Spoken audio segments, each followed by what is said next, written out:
ಇದು ವೀರಪೀಠ, ಇದು ಉಜ್ಜಯಿನಿ ಪೀಠ, ಇದು ಸದ್ಧರ್ಮದ ಪೀಠ.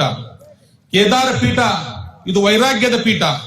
ಶ್ರೀಶೈಲ ಪೀಠ ಇದು ಸೂರ್ಯ ಪೀಠ. ಇದು ಕಾಶಿ ಪೀಠ ಇದು ಜ್ಞಾನದ ಪೀಠ. ನಮ್ಮ ಲಾಟ್ರಿ ಏನಂತ ಹೇಳಿದ್ರೆ ಜ್ಞಾನದ ಪೀಠ ನಮ್ಗೆ ಸಿಕ್ಕೈತಿ ಅನ್ನೋಂಥದ್ದು ಈ ಸಂದರ್ಭದಲ್ಲಿ ನಾನು ನಿಮ್ಗೆ ಹೇಳಲಿಕ್ಕೆ ಬಯಸ್ತೇನೆ. ಇವತ್ತು ಕಾಶಿ ಶಾಖೆ ಇವತ್ತು ಶಿಗ್ಗಾಂವ್ ವಿಧಾನಸಭಾ ಕ್ಷೇತ್ರಕ್ಕೆ ಬಂದಿದೆ. ಇವತ್ತು ನಮ್ಮ ಶಿಗ್ಗಾಂವ್ ವಿಧಾನಸಭಾ ಕ್ಷೇತ್ರದಲ್ಲಿ ತೆಲುಗುದಲ್ಲಿ ಮಾತಾಡೋದು ಕೇಳ್ತಾ ಇದ್ವಿ ನಾವು. ಶಿಗ್ಗಾಂವ್ಗೂ ತೆಲುಗು ಮಂದಿ ತೆಲಂಗಾಣದವ್ರು ಬಂದಂಗಾಯ್ತು. ಹೈದರಾಬಾದ್ ನಿಂದ ಜನ ಬಂದು ನಾವ ಹೈದರಾಬಾದಿಗೆ, ನಾವ ದಿಲ್ಲಿಗೆ ಹೋಗ, ನಾವ ಬೆಂಗಳೂರಿಗೆ ಹೋಗಂತ ಪರಿಸ್ಥಿತಿ ಇತ್ತು.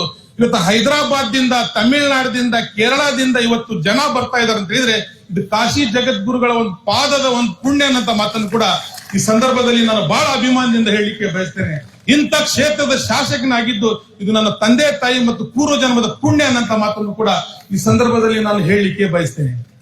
ಬಂಧುಗಳೇ, ನಾನು ಶಾಸಕನಾಗಿ 1 ವರ್ಷ 5 ತಿಂಗಳಾಗಿತ್ತು. ನಾ ಶಾಸಕ 23ನೇ ತಾರೀಕಿಗೆ ಆಗಿದ್ದೆ.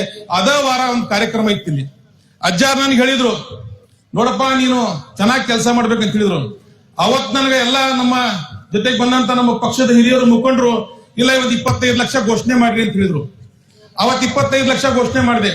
ಯಾವಾಗ ಕಾಶಿ ಮಠದ ಇತಿಹಾಸನ ತಿಳ್ಕೊಂಡೆ, ಅಜ್ಜಾರ್ ಭೇಟಿಯಾಗಿ ಹೇಳಿದೆ, ಅಜ್ಜಾರ ಇದು 25 ಲಕ್ಷ ಬೇಡ, ನನ್ಗೊಂದು ಜವಾಬ್ದಾರಿ ಕೊಡ್ರಿ, ಆ ಜವಾಬ್ದಾರಿ ನಾನು ಪ್ರಾಮಾಣಿಕವಾಗಿ ನಿರ್ವಹಿಸ್ತೇನೆ ಅನ್ನಂತ ಮಾತನ್ನ ನಾ ಅಜ್ಜಾರ್ಗೆ ಮಾತು ಕೊಟ್ಟಿದ್ದೆ. ಅಜ್ಜಾರ್ ನಾನು ಕರೆದು, ಹೇಗೆ ಕಾಶಿಯಲ್ಲಿ ಕೇದಾರನ ಮಂದಿರ ಇದೆ ಅದೇ ತರ ಮಂದಿರವನ್ನು ನಾವು ಇಲ್ಲಿ ಕಾಶಿ ಮಠದಲ್ಲಿ ಕಟ್ತೀವಿ, ಅದರ ಸಂಪೂರ್ಣ ಜವಾಬ್ದಾರಿ ನೀನು ಕೊಡ್ತೀವಿ, ಅದ್ರ ಎಸ್ಟಿಮೇಷನ್ 2 ಕೋಟಿ ರೂಪಾಯಿ ಆಗಿತ್ತು, ನೀವು ಮಾಡ್ಬೇಕಂತ ಹೇಳಿದ್ರೆ ಅಜ್ಜಾರ ಪ್ರಾಮಾಣಿಕವಾಗಿ ನಾನು ಮಾಡ್ತೀನಿ ಅನ್ನಂತ ಮಾತನ್ನು ಕೂಡ ನಾ ಅಜ್ಜಾರಿಗೆ ಹೇಳಿದ್ದೆ. ಇವತ್ತು ಅಜ್ಜಾರ ಒಂದು ಆಶೀರ್ವಾದದಿಂದ ಅದರದ್ದು ಭೂಮಿ ಪೂಜೆ ಕಾರ್ಯ ನಿರ್ವಹಿತೆ. ನಾನು ಮೊದಲು ಗ್ರಾಂಟ್ ಹಾಕಿದ್ದೆ, 25 ಹಾಕಿದ್ದೆ, 50 ಹಾಕಿದ್ದೆ, ಆಮೇಲೆ 1 ಕೋಟಿ ಆಯ್ತು. ಆಮೇಲೆ ಅಜ್ಜಾರು ಹೇಳಿದ್ರು, ಇಲ್ಲ ಇದು ಭವ್ಯವಾದ ಮಾಡಬೇಕು, ಹೆಂಗೆ ಉತ್ತರದಲ್ಲಿ ಇದೆ ಕಾಶಿ ಅದೇ ತರ ದಕ್ಷಿಣದ ಕಾಶಿ ಇದು ಆಗ್ಬೇಕು, ಇದು ಬಿಸಿನಳ್ಳಿ ಆ ಟೈಪ್ ದೇವಸ್ಥಾನವನ್ನು ಮಾಡ್ಬೇಕಂತ ಹೇಳಿದ್ರು. ಅದನ್ನ ನಾನು ಜವಾಬ್ದಾರಿಯನ್ನು ತೆಗೆದುಕೊಂಡಿದ್ದೇನೆ.